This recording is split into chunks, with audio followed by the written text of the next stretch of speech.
Hello and welcome to the American SST, A History in Documents. SST stands for Supersonic Transport, and this was supposed to be the American-built passenger aircraft that flew at 3 times the speed of sound. The SST was meant to be the US's answer to the British-French Concorde jet, but unlike that one, ours never made it past the development stage. Why did that happen? In this presentation, I will attempt to answer this question using a bunch of different government documents. I want to start with something that isn't a government document but does give us a good visual. This is an ad for the airline Pan Am, which was published in Time magazine in April 1967. A new world of flight will begin in 1969, and Pan Am will begin it. And here we can see 3 new aircraft that the airline was planning on introducing into their fleet beginning in 1969. So we have the main competition for our American SST, the British-French Concorde. We have the Boeing 747, which was the only one of these 3 that actually flew for Pan Am and is still in service for other airlines today. And we have, of course, the American SST, the Boeing 2707. Now, this ad is interesting, and I show it because at the time it was published, Pan Am and the readers of Time magazine who saw this ad thought that this was the future, that they would get to fly in these supersonic planes as passengers. But that never happened, and as we go through this presentation, we will see why. Now, in putting together this presentation, I tried to assemble a chronological collection of sources to tell the story of the SST program from its beginnings to its demise. And in doing so, I consulted a number of different government information resources that we covered in this class. First, of course, govinfo.gov, very reliable, great source for publications of the legislative and executive branches of government. Everything that I quote from the Congressional Record, I got from here, as well as the Code of Federal Regulations. The presidential libraries, particularly the JFK library, were excellent sources. All of the FAA-related documents and memos that I'll talk about came from here. National Technical Reports Library, because I'm dealing with a scientific or technology topic, this was an invaluable source. FAA.gov, this is the official website of the Federal Aviation Administration, which was the agency that was in charge of developing this program back in the 1960s when it was called the Federal Aviation Agency, not administration. The American Presidency Project is not a federal resource, but it is an excellent resource that compiles anything you could want to know, any document you could want to find from any of the US presidents. It was especially helpful for finding speeches and executive orders from Presidents Kennedy and Lyndon Johnson. And as I said, I'm using all of these documents to tell a story. Now, in order to tell the story of the SST, we need to go back a little bit, and we'll start with the Federal Aviation Act of 1958. This piece of legislation was signed into law by President Eisenhower, and it established the Federal Aviation Agency. At the time, it was an independent agency, but in 1967, when the Department of Transportation was created, the agency would be folded into that department, and it would be renamed the Federal Aviation Administration, the name that it holds today. Now, the purpose of the act, as stated, was to continue the Civil Aeronautics Board as an agency of the United States, and to create a federal aviation agency to provide for the regulation and promotion of civil aviation in such manner as to best foster its development and safety, and so on and so on. So one of the important things that it does, or important to our story, is that it establishes the Office of FAA Administrator, who is responsible for regulating air commerce, regulating civil and military use of U.S. airspace, promoting the development of civil aviation, and developing an air traffic control system. Importantly, the administrator is, quote, empowered to undertake or supervise such developmental work and service testing as tends to the creation of improved aircraft, aircraft engines, propellers, and appliances. In other words, the administrator has the authority to initiate and sponsor research and development, which is exactly what they'll do for the SST.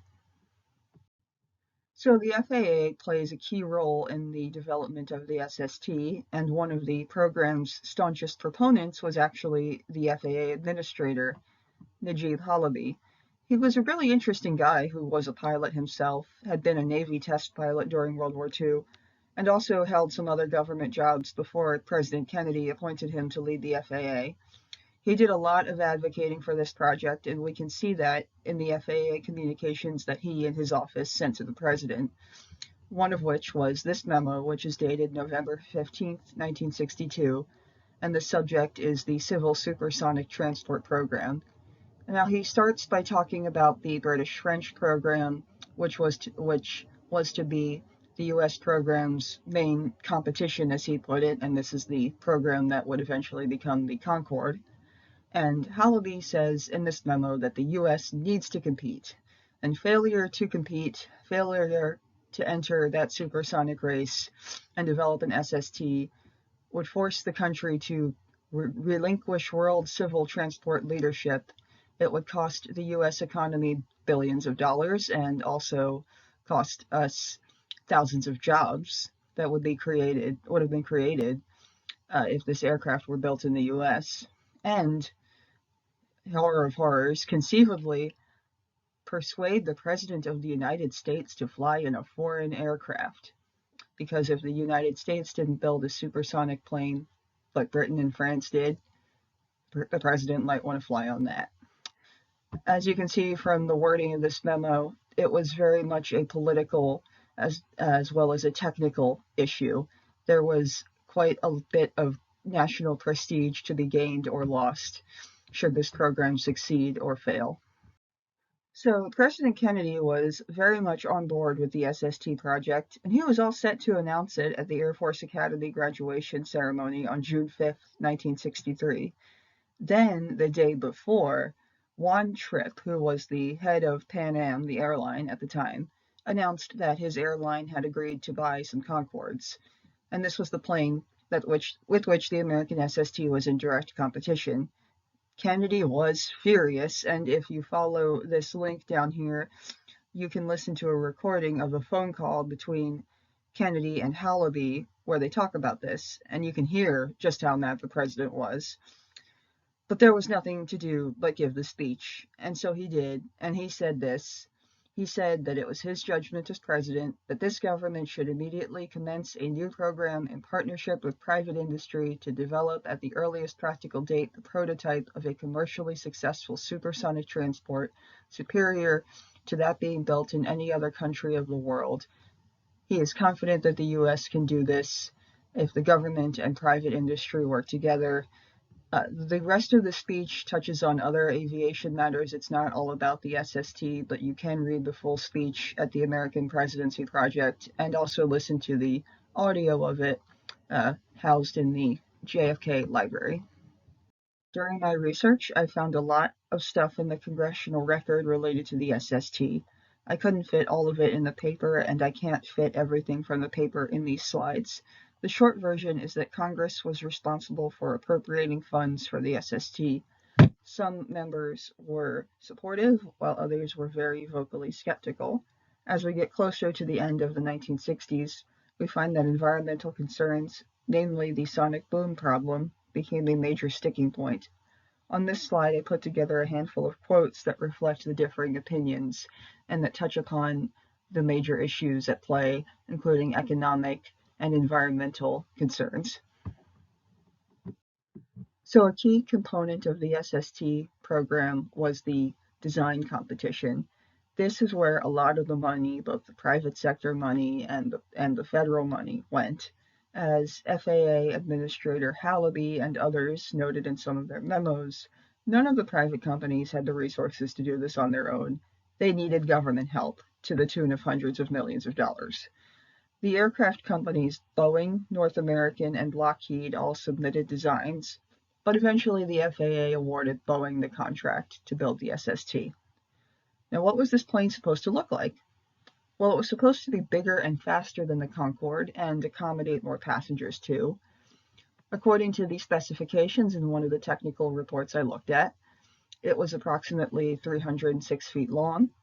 It accommodated 277 passengers, 30 in first class, 247 in economy class. For reference, the Concorde seated 100. It had a variable sweep or swing wing, which you can see in this diagram. And the reason it had that was to allow it to fly more efficiently at both subsonic and supersonic speeds. Its top speed was to be around Mach 3 or 3 times the speed of sound. Again, for reference, the Concorde could go just over Mach 2. This design was deemed too ambitious for its time, unfortunately.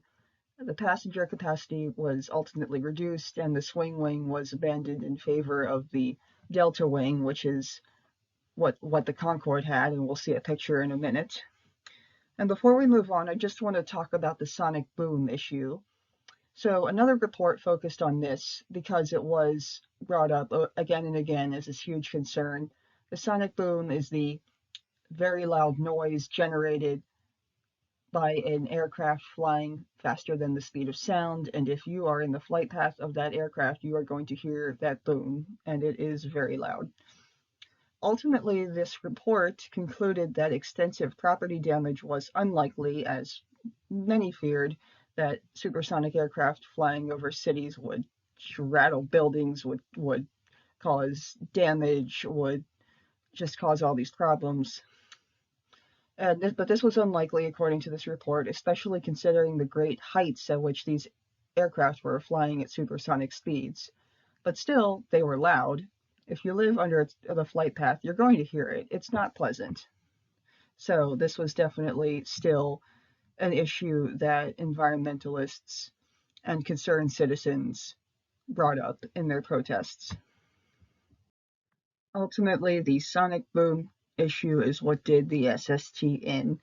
The federal government was taking steps to regulate sonic booms as early as the late 1960s, 1968. The FAA proposed a rule prohibiting the operation of civilian aircraft at Mach 1 or greater without direct permission from the agency. This proposal specifically was a fatal blow to the American SST and indeed to all civil supersonic flight in the United States. In May 1971, both houses of Congress voted to cancel funding for the SST, citing economic and environmental concerns. The FAA's regulations on civil supersonic flight were finalized on March 28, 1973. From the Code of Federal Regulations, no person may operate a civil aircraft in the United States at a true flight Mach number greater than 1, except when granted special authorization by the FAA. In other words, no supersonic flight overland in the United States without special permission. You can also not fly one into the United States from out of the country unless you can ensure that no sonic boom reaches U.S. shores. These regulations prompted U.S. airlines who had placed Concorde orders to cancel those orders, including Pan Am. I believe they ordered something like 8 Concordes, but they canceled all of those orders, and ultimately the Concorde only ever flew for British Airways and Air France, the flag carriers of the countries whose governments had sponsored the aircraft's development. So Boeing's supersonic plane never flew, but just to give you a sense of how far we actually got, this is the mock-up of the SST that the company built. It was not a functioning aircraft, and you can see that it only has one of these delta wings, but it was more to show off the design. This mock-up had an interesting life, by the way. After the SST program was canceled, it was sold to a museum. When the museum closed in the early 80s, a church moved into that building, and people would have their church services with this thing watching them. Another church bought the building, but they wanted to renovate it, so they had to get rid of the mock-up. Another museum bought the mock-up, but they threw most of it out and only kept this front section with the nose. Now that was then sent to a museum near San Francisco, and then finally in 2013 to the Museum of Flight in Seattle, which is where Boeing is based. And as far as I can figure out, it's still in the museum's restoration hangar, which is sometimes open for tours. So there's a chance if you go there that you might see it, which I think is cool. American dreams of supersonic flight may have been dashed in the early 1970s, but that is not the end of the story. Today, the FAA is initiating rulemaking activities to propose new noise certification processes for supersonic aircraft and to streamline the process for obtaining permission for supersonic flight testing in the United States. A group of new companies are working with newer, more efficient materials and designs to create a potentially viable SST. In 2021, United Airlines announced its intention to purchase 15 of the Colorado-based company Boom Supersonic's Overture aircraft, with options for 35 more. Boom's website proudly proclaims that their net zero carbon aircraft will fly on 100% sustainable aviation fuel and will carry passengers by 2029. The California-based startup Exosonic is in talks with the U.S. Air Force to design an SST that might later serve as the president's plane, Air Force One. And you can see there are renderings here of what the United aircraft and the supersonic Air Force One might look like. Will these actually fly? Will they fly when their companies say they will? Who knows? There may be a lot of turbulence ahead, just as the original SST faced back in the 1960s and early 70s.